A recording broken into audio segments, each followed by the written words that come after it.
Assalamualaikum warahmatullahi wabarakatuh. Selamat pagi anak-anak, gimana kabarnya hari ini? Alhamdulillah, semua dalam keadaan sehat ya. Nah, pada pagi yang cerah ini, yang pertama seharusnya kita harus bersyukur kepada Allah Subhanahu wa Ta'ala. Karena apa? Karena sampai saat ini kita masih diberikan kesempatan, kita masih diberikan waktu untuk dapat melakukan pembelajaran secara langsung atau tatap muka, sehingga Bu Septi dapat bertemu dengan kalian semua. Oh ya, sebelum masuk ke materi atau pembelajaran, lebih baiknya kita berdoa dulu. Untuk ketua kelas bisa memimpin jalannya berdoa.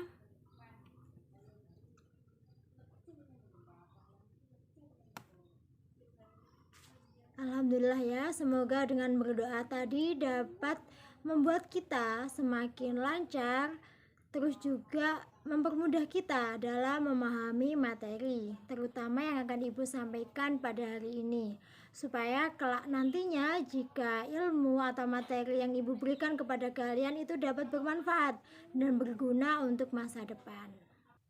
Tadi ketika Ibu berjalan menuju kelas ini, itu tampak dari kejauhan kelas ini sudah bersih.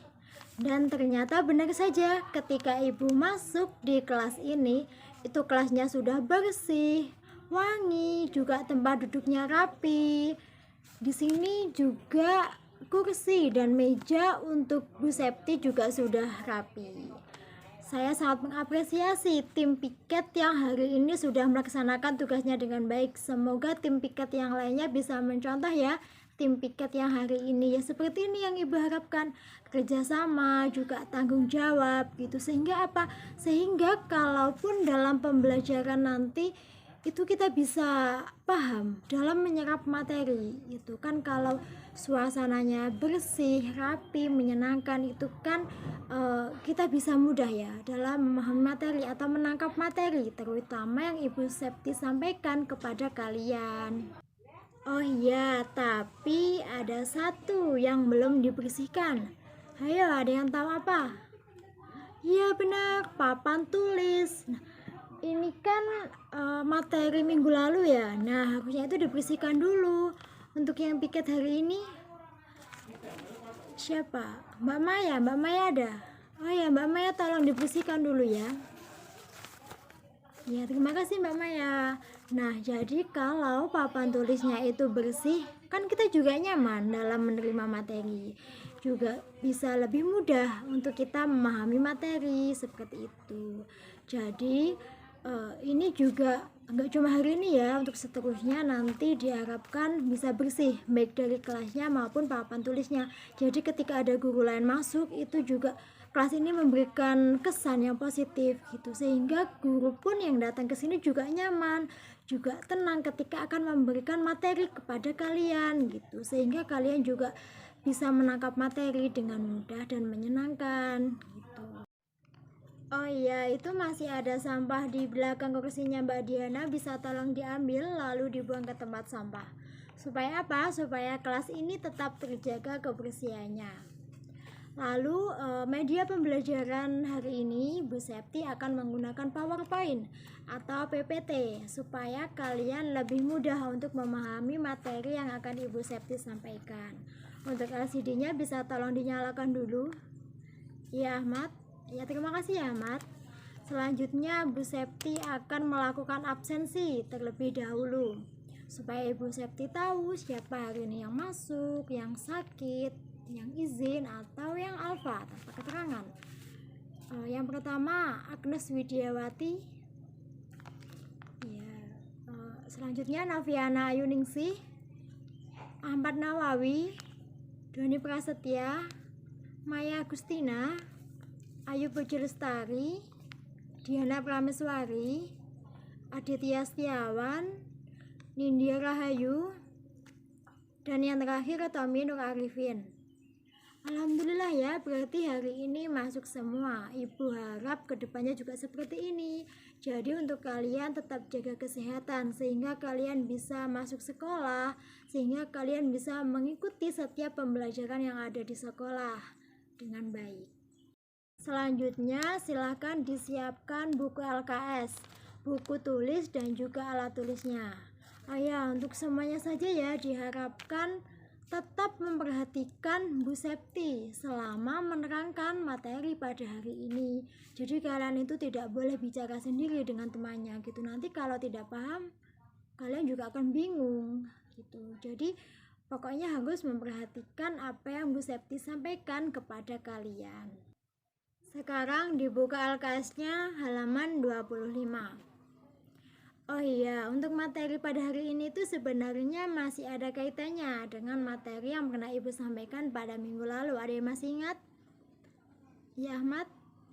Oh iya benar, tentang kondisi alam Indonesia. Ada yang masih ingat apa itu kondisi alam Indonesia? Oh iya Maya?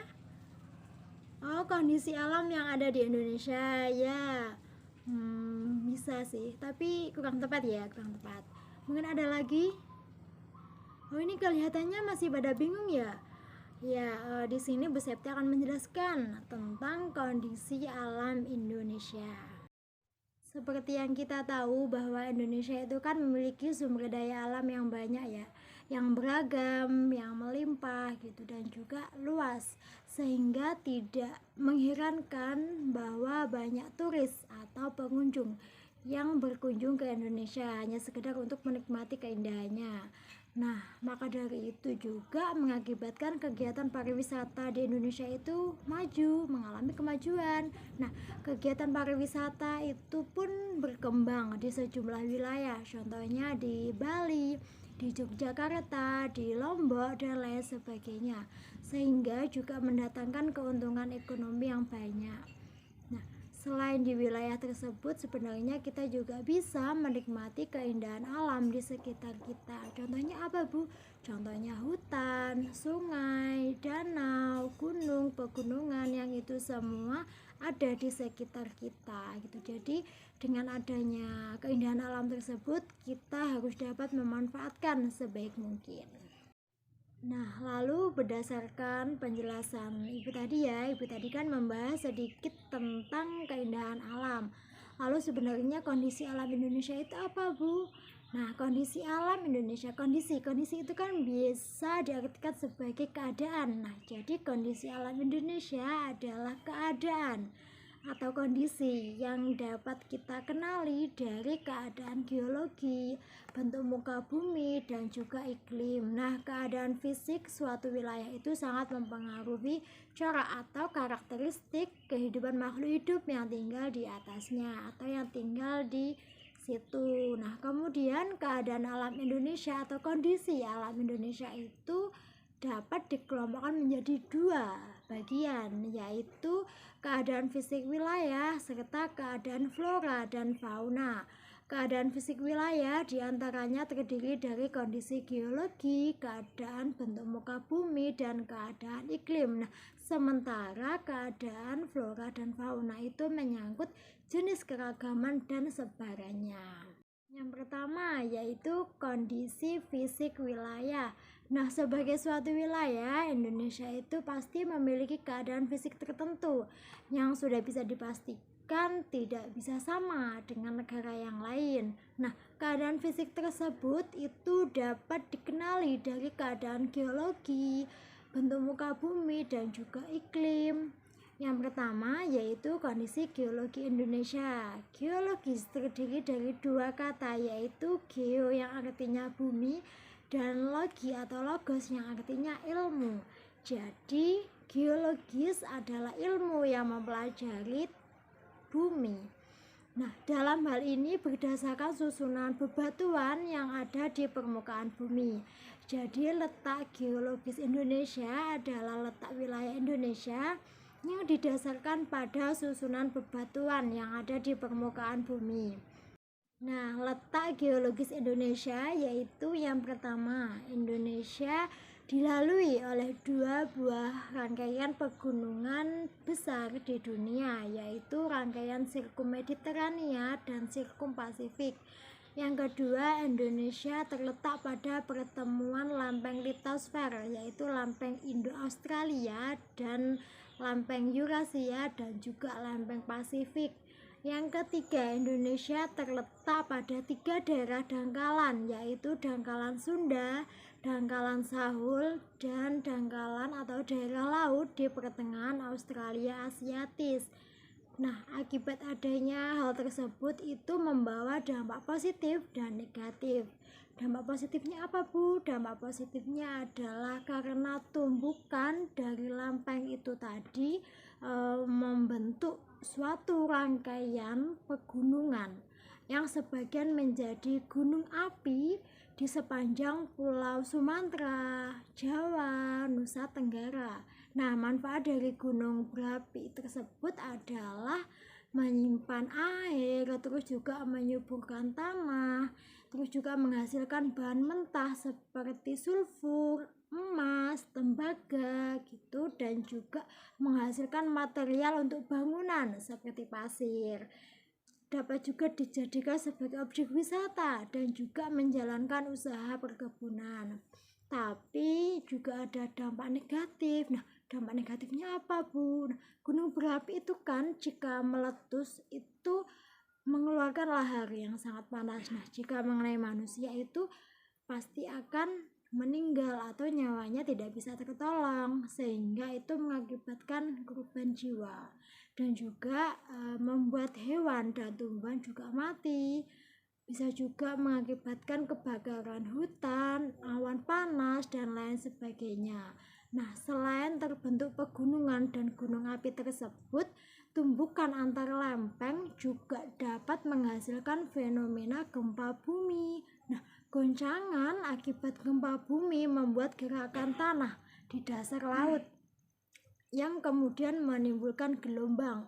Nah, ketika sampai di pantai, gelombang tersebut semakin besar dan akhirnya menimbulkan bencana tsunami. Yang tsunami tersebut sampai kepada permukiman warga. Nah, yang kedua yaitu bentuk muka bumi. Berdasarkan data dari Badan Informasi Geospasial pada tahun 2017, itu mencatat Indonesia memiliki jumlah pulau yang sangat banyak, yaitu 16.056. Nah, dengan luas wilayah Indonesia itu mencapai 5.180.053 km persegi yang terdiri atas daratan seluas 1.922.570 km persegi dan lautan seluas 3.257.483 km persegi, yang artinya lebih banyak lautan daripada daratan. Nah, kemudian bentuk muka bumi di Indonesia itu dapat dibedakan menjadi dataran rendah, dataran tinggi, bukit, gunung, dan juga pegunungan. Yang ketiga yaitu kondisi iklim Indonesia. Nah, Indonesia itu kan berada di wilayah tropis. Nah, ciri dari iklim tropis yaitu suhu udara yang tinggi sepanjang tahun, yaitu sekitar 27 derajat Celcius. Nah, di daerah iklim tropis itu tidak ada perbedaan yang jauh atau perbedaan yang signifikan antara suhu pada musim hujan dan musim kemarau. Nah, secara umum keadaan iklim di Indonesia itu dipengaruhi oleh 3 jenis iklim, yaitu iklim musim, iklim laut, dan iklim tropis. Nah, yang pertama itu iklim musim. Iklim musim itu apa, Bu? Iklim musim itu dipengaruhi oleh angin musim yang berubah-ubah atau adanya cuma musim tertentu ya, adanya cuma setiap periode atau waktu tertentu. Nah, biasanya satu periode perubahan itu ada 6 bulan. Selanjutnya yang kedua, iklim tropis. Iklim tropis itu terjadi karena Indonesia yang berada di daerah tropis tadi. Suhu yang tinggi itu mengakibatkan penguapan yang tinggi sehingga berpotensi untuk terjadinya hujan. Kemudian yang terakhir ada iklim laut. Iklim laut itu terjadi karena Indonesia memiliki wilayah laut yang sangat luas sehingga banyak menimbulkan penguapan dan akhirnya mengakibatkan terjadinya hujan. Jadi kalau air di laut itu mengalami terkena panas terus mengalami penguapan yang tinggi sehingga hal tersebut itu dapat memicu terjadinya hujan seperti itu. Nah, kemudian dari adanya itu pasti ada dampak positif dan negatif. Dampak positifnya apa, Bu? Dampak positifnya kalau musim hujan itu biasanya terjadi pada bulan Oktober sampai April. Nah, ini kan sudah bulan Maret ya, jadi masih musim penghujan gitu. Petani mulai bercocok tanam seperti padi dan sayur pada musim hujan. Nah, lalu dampak positifnya kalau musim kemarau apa, Bu? Kalau musim kemarau itu peristiwa sebaliknya terjadi pada musim kemarau, yaitu pada bulan Mei sampai September. Nelayan itu mendapatkan hasil tangkapan ikan yang melimpah daripada musim hujan. Tapi hal tersebut itu juga mengakibatkan dampak negatif ya.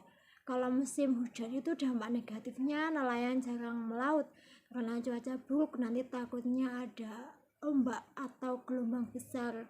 Itu kan membuat kapal jadi terombang-ambing gitu. Lalu dampak negatif dari musim kemarau itu sebagian petani terpaksa membiarkan lahannya tidak ditanami karena tidak adanya pasokan air, dan sedangkan sayuran, tumbuhan, padi itu kan juga membutuhkan air yang sangat banyak. Jadi kalau musim kemarau itu petani sulit mendapatkan air, kalaupun petani itu mendapatkan air pasti membeli dan harganya juga tidak murah seperti itu. Nah, sebagian lainnya juga masih dapat bercocok tanam dengan mengandalkan air dari sungai atau dari saluran irigasi.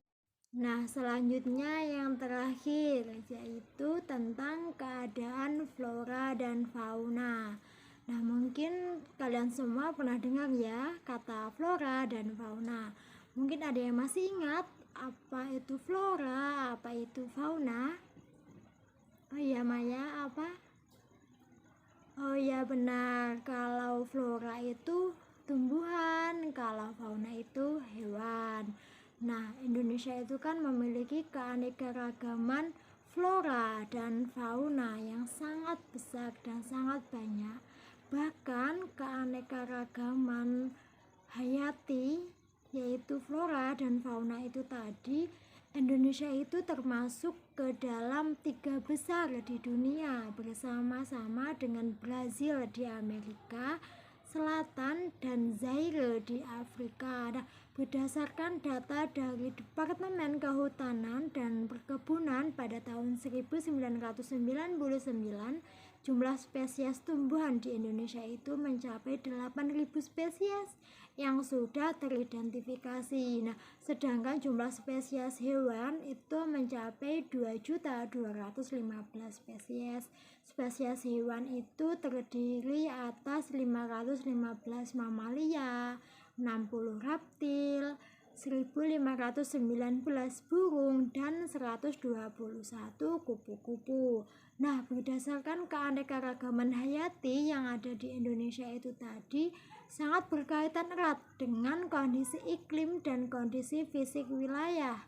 Nah, suhu dan curah hujan yang sangat besar memungkinkan tumbuhan tersebut hidup dan memiliki keberagaman jenis tumbuhan. Kemudian tumbuhan itu juga memerlukan air dan suhu yang sesuai. Maka dari itu semakin banyak air yang tersedia, maka semakin banyak juga tumbuhan yang mampu bertahan hidup. Nah, karena itu semakin banyak hewan yang dapat hidup di daerah tersebut. Itu persebaran flora di Indonesia. Nah, flora di Indonesia itu ternyata dibedakan menjadi 2 kelompok besar, yaitu Indo-Malayan dan Indo-Australian. Nah, kelompok Indo-Malayan itu di mana aja, Bu? Kelompok Indo-Malayan itu meliputi kawasan Indonesia Barat. Kemudian pulau-pulau yang masuk ke dalam kelompok ini adalah Pulau Sumatera, Kalimantan, Jawa, Bali, dan kemudian kelompok Indo-Australian yang meliputi tumbuhan yaitu ada di kawasan Indonesia Timur. Pulau-pulau yang termasuk dalam kawasan ini adalah Sulawesi, Nusa Tenggara, Maluku, dan Papua. Nah, fauna di Indonesia Indonesia itu dapat dikelompokkan menjadi 3 corak yang berbeda, yaitu fauna bagian barat, tengah, dan timur. Garis yang memisahkan fauna Indonesia Barat dengan tengah dinamakan garis Wallace, sedangkan garis yang memisahkan fauna Indonesia bagian tengah dan bagian timur dinamakan garis Weber. Selanjutnya, fauna bagian barat itu memiliki ciri atau tipe seperti halnya fauna Asia, sehingga disebut tipe asiatis atau dalam tulisan bahasa Inggris asiatic pakai C ya. Nah, kemudian fauna di bagian timur itu memiliki ciri atau tipe yang mirip dengan fauna yang hidup di benua Australia, sehingga disebut tipe Australis atau dalam bahasa Inggris Australis. Nah, yang pertama yaitu fauna Indonesia bagian barat. Fauna Indonesia bagian barat atau tipe asiatis mencangkup wilayah Sumatera, Jawa, Bali, dan Kalimantan. Mamalia berukuran besar itu banyak ditemui di wilayah ini seperti gajah, macan, tapir, badak bercula 1, banteng, kerbau, rusa, babi hutan, orangutan, monyet, bekantan, dan lain-lain.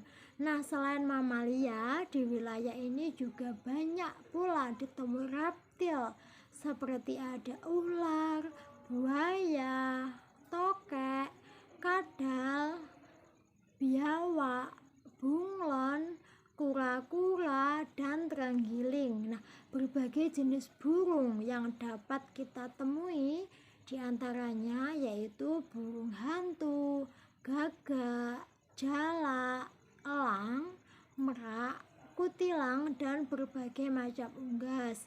Kemudian berbagai macam ikan air tawar seperti pesut atau sejenis lumba-lumba di Sungai Mahakam dapat ditemui di wilayah ini.